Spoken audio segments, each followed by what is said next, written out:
Talaga naman, solid na matigas yung aking charcoal briquette. Hindi po yan masyadong pulbos, hindi din masyadong granule. Masaganang araw po sa ating lahat. Ako po ulit si Engineer Robert ng RM Metal Works. Ngayong araw, ipapakita ko po ulit yung ating charcoal briquetting machine.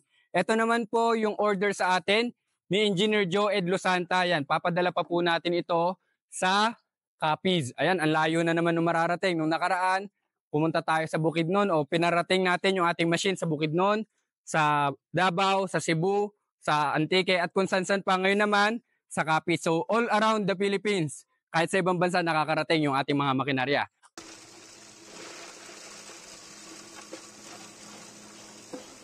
So po, pakita ko yung magiging output. Hindi po yan masyadong pulbos, hindi din masyadong granule. Saktong-sakto po yan para sa ating charcoal briquette. Yan, ganun lang kami standard ito.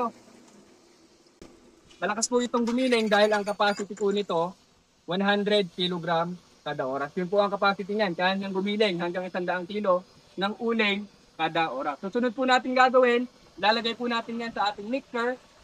Doon po natin yan nahaluan ng binder. Ang tatandaan lang po ninyo, 10-1-3, sa kada 10 kilo ng uling, 1 kilo ng kasaba, 3 litro ng mainit na tubig.